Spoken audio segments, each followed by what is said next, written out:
Hi, romance readers. I am Liz Donatelli. Welcome to a Viking Extravaganza episode of Rita Seeks Romance, the #1 romance novel talk show on YouTube. Harlequin, Mills, and Boone historical romance authors Lucy Morris and SARAH RODI join me to discuss their Viking romances, Beguiling Her Enemy Warrior, and One Night with Her Viking Warrior. And Lucy, Sarah, and I play Match Game, Viking Wedding Edition. Enjoy, and be sure to like and subscribe.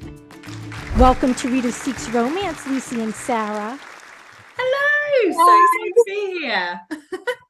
Thank you for coming dressed appropriately. Tried our best. We did. Cheers. Skull. Skull. I even looked it up so I would remember what the cheer is, because last time I thought you were saying skull. Are you saying skull? Skull. It says cheers. Sarah, if you could show your whole ensemble that you have, so we get the full effect. I've come as a Viking shield maiden tonight. Lucy, we see your fancy Viking attire. I mean, I've gone for the kind of Viking lady with a nice fur wrap because it's cold out there. Yeah. So. Yes. And you have the beads. I do. I have beads. So yeah, so beads were kind of a big thing. Used to have like turtle shell brooches and beads across them, but I don't own them. I need to get some. Congratulations, Lucy, on the release of your enemies to destined lovers romance, Beguiling Her Enemy Warrior. Thank you. Yes, it's out.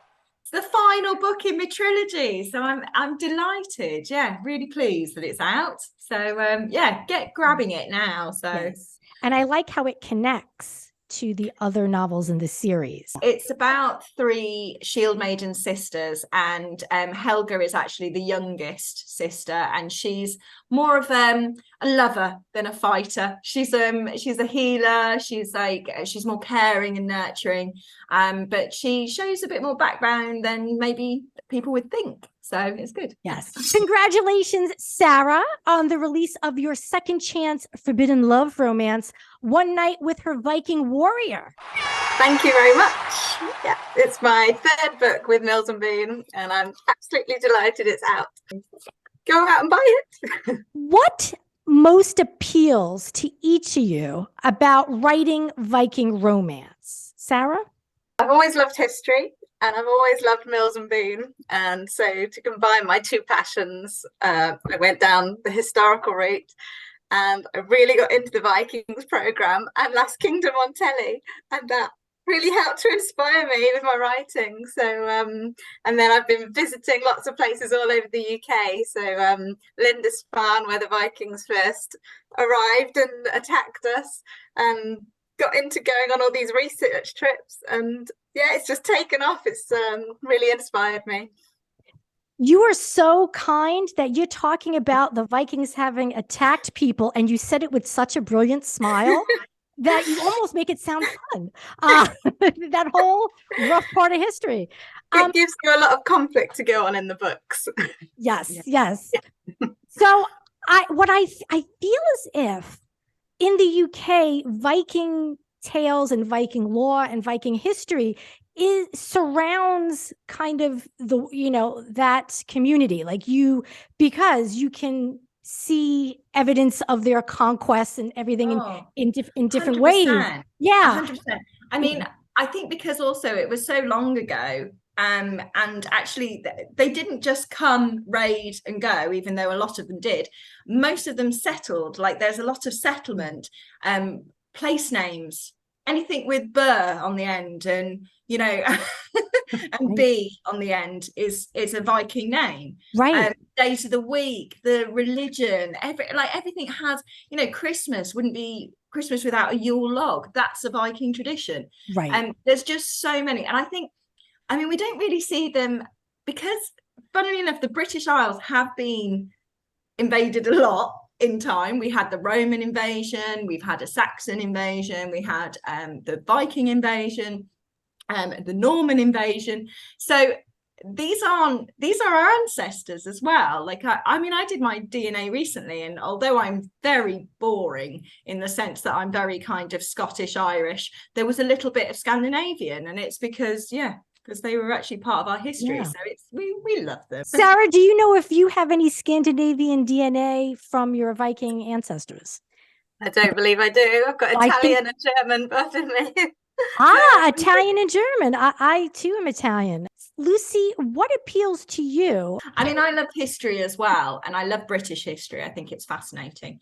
But I think I grew up actually. I had like the old Norse tales, like old Norse mythology books, like my mum had them. And I read a lot of those and actually loved the kind of I mean, the god Thor and the god Loki, and the All-Father Odin, and I just love the mythology of them, and that those are always very powerful women as well. Like the ruler of the underworld was Hel, and that's a woman, and Freya, who's the goddess of love, but also the goddess of battle, and she would actually have first pick of the fallen warriors, not Odin, the All-Father. So it's quite I just love it. It's just so fascinating and like interesting, and it's just has a lot of honorable kind of the ideal warrior and things like that, and that's kind of very hunky and like sexy. Yes, I just like it. Yeah, agreed. When and where does your story begin? It starts at a Saxon fortress, and a Viking tribe attacks Lady Rebecca and her parents are killed. So she is taken away to be raised by her uncle, and there she falls in love with a stable hand. But her uncle wants her to marry his son, who's cruel. His name's Atholl. But she falls in love with the stable hand Raiden, but Atholl does something unthinkable, and he suddenly disappears. And 8 years later, the fortress is attacked again by another Viking tribe, who she obviously despises, but she realizes that Raiden is leading the charge, and she wonders how he has become a Viking warrior, and he's back for revenge. Yeah, that first chapter, there's a lot that goes on. You're just like, by the end of it, you're like, what? So mine starts actually in Jorvik, which is modern day York. And that's like a big trading center of the known world at that time. But then it actually moves to Wales, and it moves to Lord Rhys, who's a Welsh he's like a Welsh prince, but he's like on the wrong side of the bed sort of prince.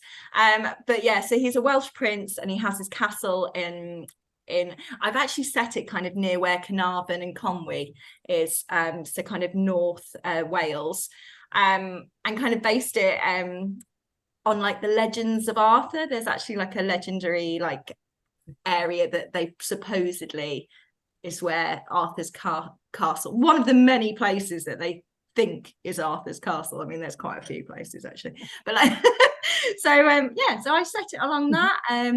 And so it's a bit of a Beauty and the Beast retelling. So like she's been captured and she's been like, left in his castle. And then, they slowly fall in love, the enemies to lovers. And then, they both realize that they've, that I think that what it is they both kind of learn and develop themselves. So they have like, they have ideas about who the other person is, and then through the course of the book and through falling in love, they realize that they're not the people that they think they are. And because he at the beginning, he kind of thinks that she's like, her family have done a terrible crime against him, but by the end of the book he realized that she hasn't. Right. So. In One Night with Her Viking Warrior, Lady Rebecca and Raiden, a Saxon stable boy turned Viking warrior, as you mentioned, are your romance protagonists. What attracts them to each other, and what has kept them apart? Raiden was forced to leave the UK, so England, and Rebecca doesn't know why.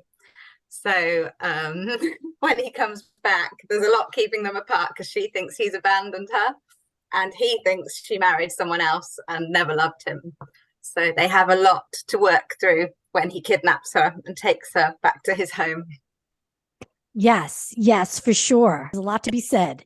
But he's obviously very hot and muscular, and he's grown into this warrior.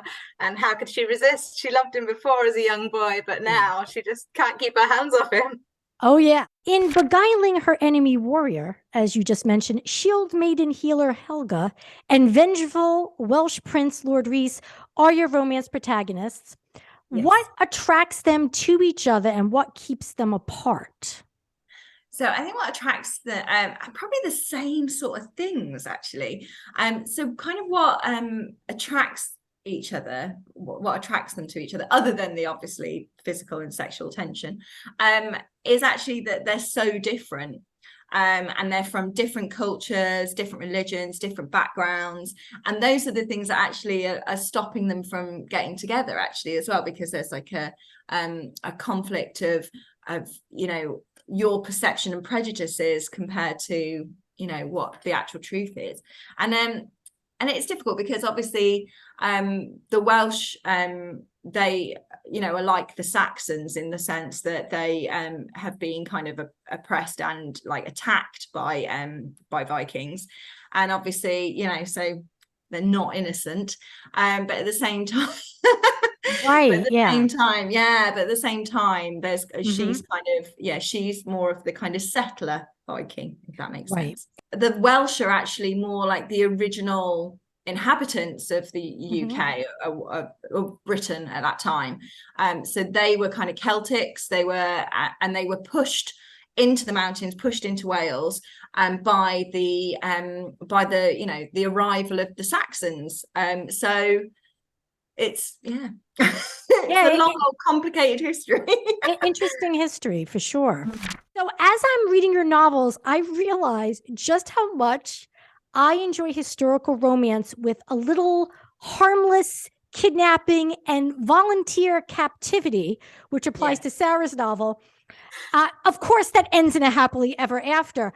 Could you help me to unpack why this type of forced proximity is allowable in historical romance without ruffling too many feathers, and why I love it so much? If this happened in a contemporary, you'd be like, oh, this isn't, no way.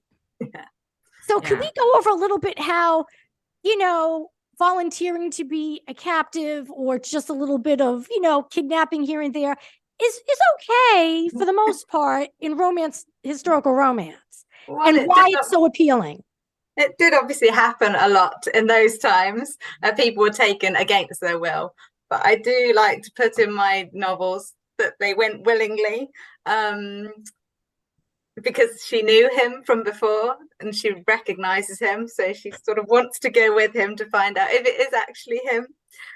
So you've got that situation where that did happen, where they came and they took them away as slaves. But I like to do it in a way that they kind of want to go.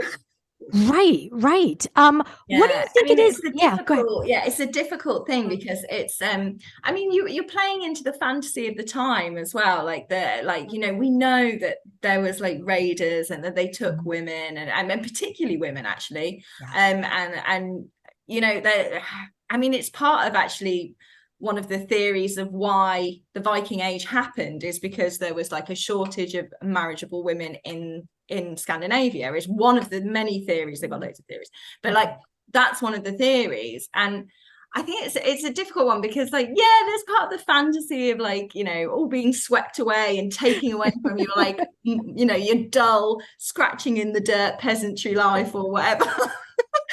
And then like being whisked away, and like, that's part of the fantasy. But I agree with Sarah.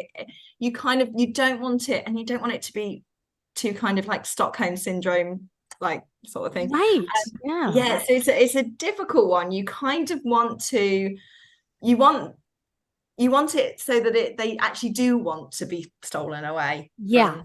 So it's a but also one. They're all, our heroines are usually strong, feisty women who stand up for themselves and perhaps want to go to fight for themselves as well. So it's putting that element in. Well, and actually, usually our heroes grovel by the end of it about like their behaviour.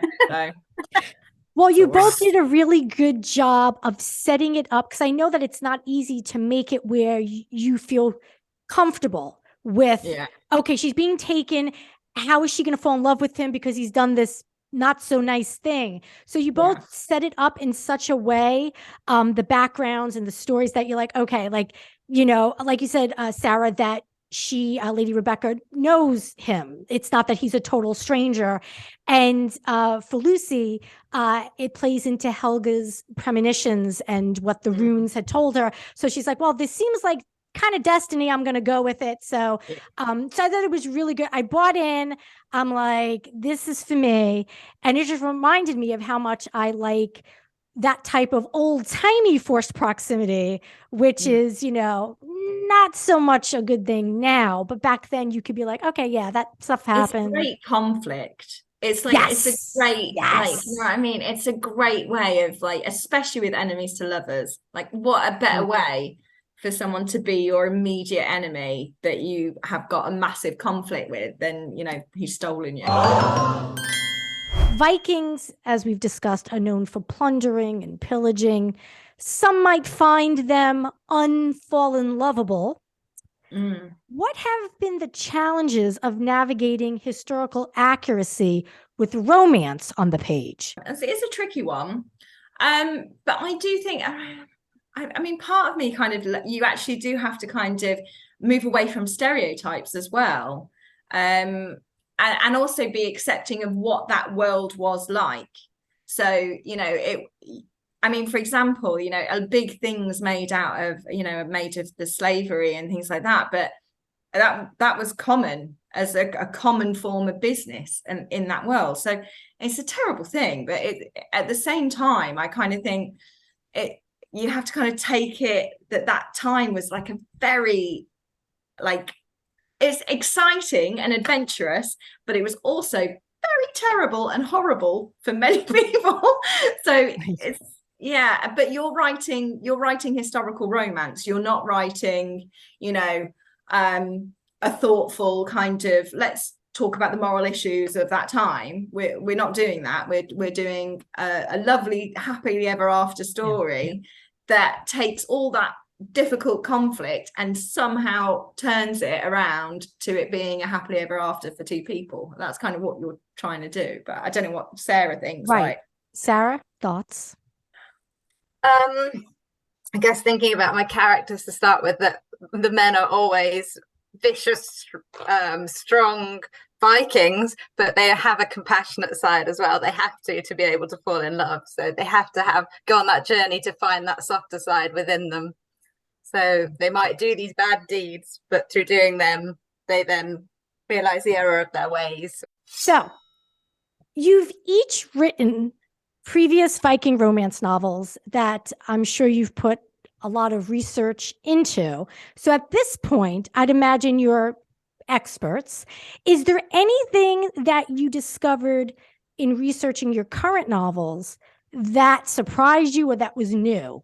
every time I research anything for a book, I always feel like I learned something. I mean, with Beguiling, Her Enemy Warrior, that one, because Helga is a healer, and I don't know much about botany or medieval healing or anything like that. I had to really look into that, actually, more so because I know Viking Age really well now because it's my 5th book with Viking Age, but I didn't know anything about what the healing arts would have been then. And it was interesting because I learned about quite medicines and things that were actually, back in kind of Greek and Roman times, like pennyroyal, for example, is an abortive that was used, and it is something in part of my book is that I won't go into details, so I don't want to do any spoilers, but I do kind of look into the kind of medicines for women and that which could help women in their time. And interestingly enough, one of the first medicine books, like one of the first kind of like book, was written by a woman. It was written by a nun. I can't remember her name off the top of my head, but she was a very famous nun. And she wrote the first, abortive recipe. and she was a nun. So I kind of think, oh, I love how medieval nun is a bit more open-minded than today. That is interesting. Because I dedicated it to all healers and wise women, past and present, because they were such a huge part of medieval life and still are today. And you kind of give a nod to those people that really served their community and served women throughout the ages. Because I mean, God, we talk about, you know, the terrible time of Vikings and things like that, but actually the thing that you're going to most likely die of was childbirth. So, Right. You'd go a bit further each time you write a book because you're looking for something new to put into it. So I love to study sort of the tattoos they had, the ink they had on their skin. So to put something different in each book, to look up what those markings meant, or to throw in a few sort of Norse mythology about the gods, and so it represents how they're feeling or who they're talking to. And this one, in One Night with a Viking Warrior, I was looking at pets. So because I wanted to put a dog, I wanted Raiden to have a dog, and to see what other pets they owned. And they used to own polar bears and all kinds of animals. And they polar bears. and they used to take them on their ships across to their new lands. All the breeds of their animals with them. So yeah, you learn something new every time. That is fascinating. Now, the polar bears, was it more as a weapon that they would bring them so that way they could? They'd give them as gifts. They often would, capture them and give them as gifts. Wow. The fur was so prized as well because it's like a pure white fur. Okay. They used to breed them as well, didn't they? Used to like breed polar bears and give them away as gifts, as like a look.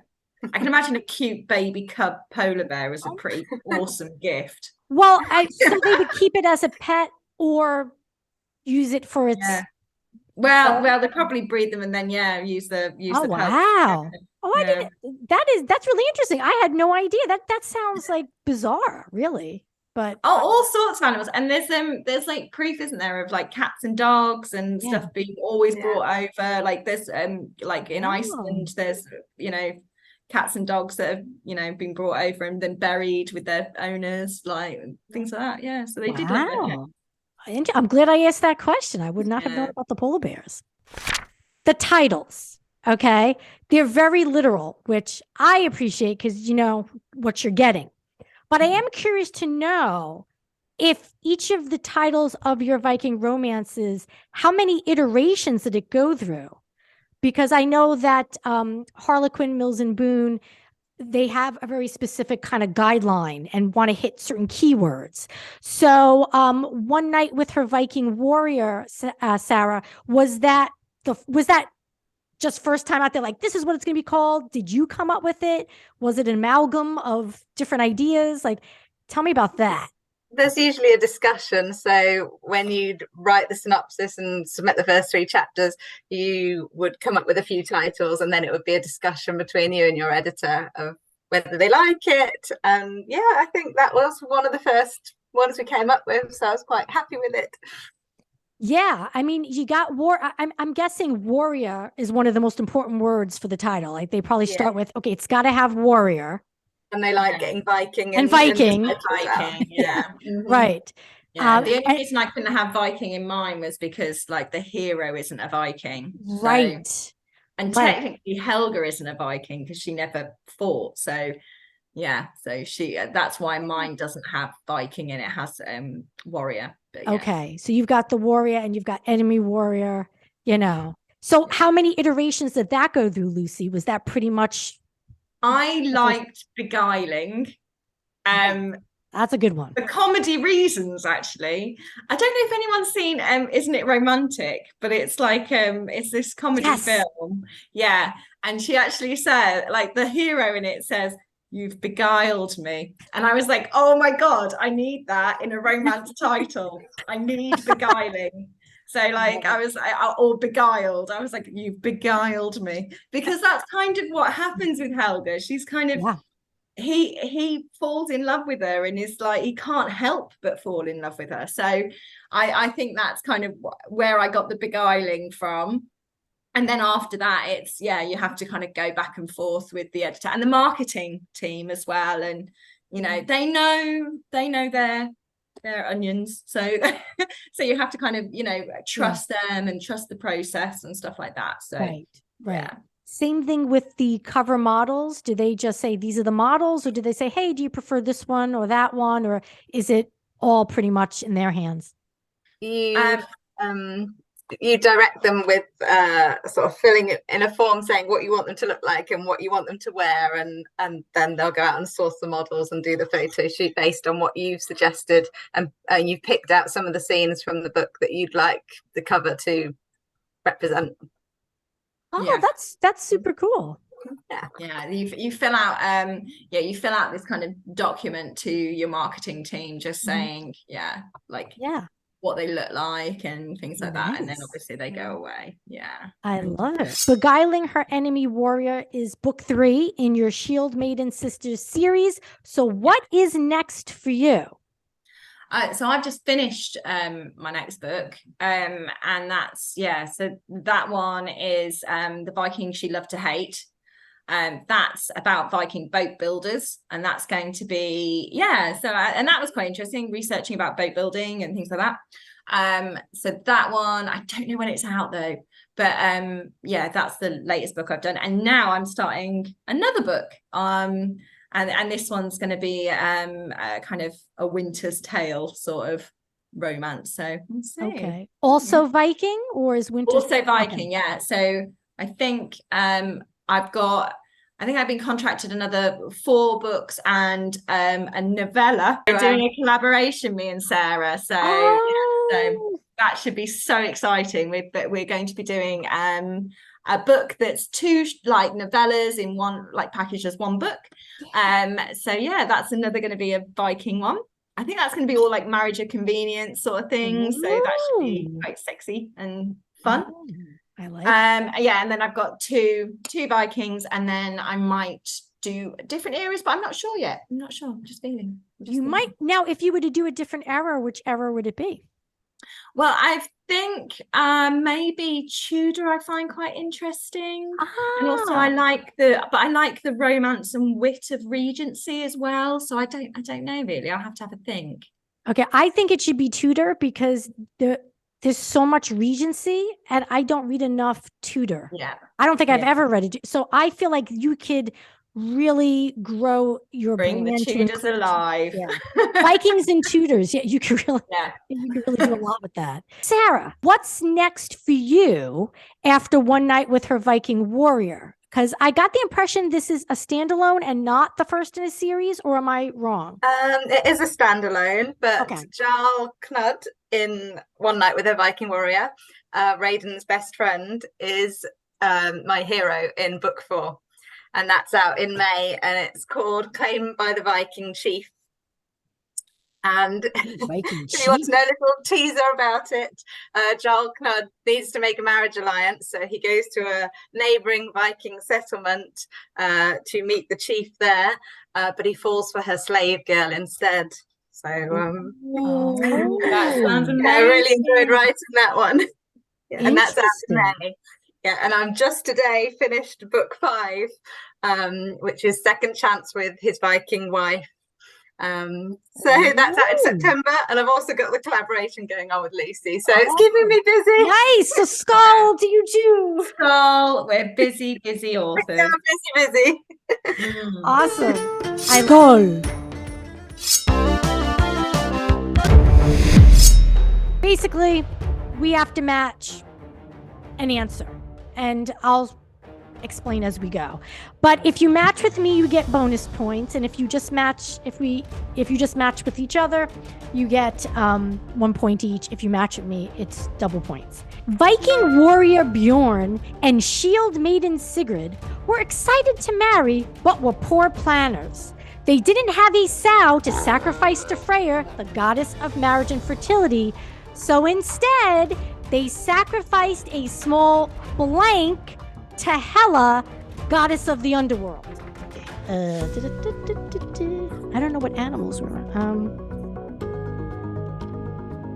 Oh. No. Ready? Okay, go for it. Okay. should have said goat. Rabbit, mouse, goat. Not bad answers. Well, I mean, mine is not I great. never said goat. But you know what? I think rabbit would have been. That would have been a good. Yeah. Yeah, that is a good one. Okay. We did not match. Okay, next one. Oh. But we still have 4 more chances. Before the wedding ceremony, Sigrid symbolically washed away her maidenhood in the bathhouse. She told her sisters, "I hope that Bjorn is washing his blank right now." Yeah, no, there's no words you're not allowed to use. My mum might watch this. I said. Okay. I think you two are closer. His muscles, his genitals, his axe. Now, is that a euphemism? A bit, yeah. Do you mean his actual axe? Yeah, his actual axe. Yeah. Yeah. I almost put hammer, and then I thought that might be a bit too suggestive. Wait a second. So, okay, so wash his axe to do what with? How do you see this playing out? I have no idea. So it's clean and fresh for his So next it's kill? clean. Like, is that? So it's nice and clean for Okay. like the ceremony, because they do exchange weapons. So get your minds out the gutter. Instead of exchanging swords during their wedding ceremony, Bjorn and Sigrid were so drunk on mead that they exchanged blank.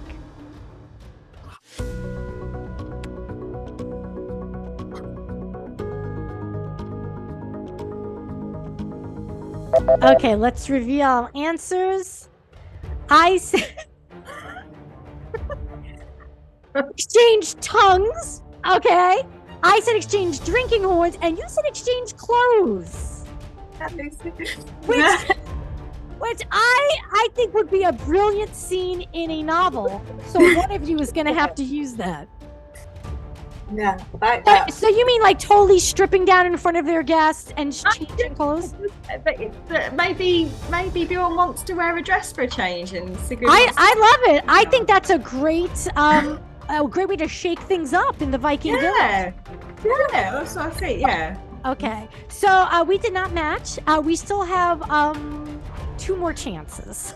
Oh my God, we're rubbish, aren't we? It's not looking good. Psychic. Be It's not psychic. looking good. Okay. When it was time for the hand fasting ritual, instead of tying her hand to Bjorn's hand, Sigrid tried to tie her hand to Bjorn's blank.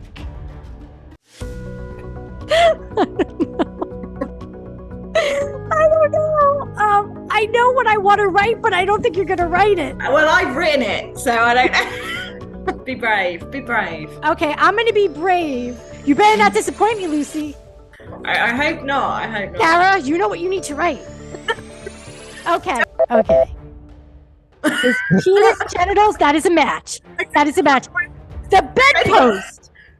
So they were having the wedding ceremony in a bedroom? Is that how this was going? Yeah, that's how it worked in my head.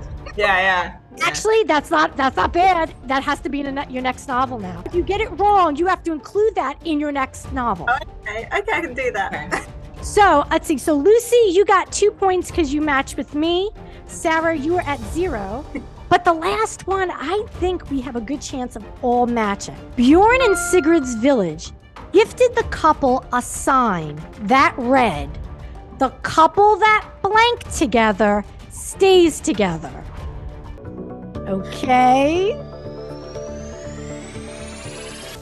Are we ready? I said the couple that raids together. Oh, that is a good together, one. drinks together.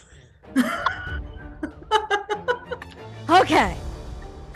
Well, couple that sleeps together, yes, I would hope they do stay together. And this couple that drinks together, that is Viking-y. That's a Viking. I thought that was Viking-y. I say that both of you have to have somewhere where somebody says the couple that raids together stays together. Oh, yeah. That needs to be in it. We'll put that in our novella. Yes. Oh, yeah. That's right. That's too good of a line. A wasted match game. Lucy, Sarah, it has been a sheer delight Oh. chatting with both of you about your Viking romances that bring joy into my heart. Skull. Skull. Skull.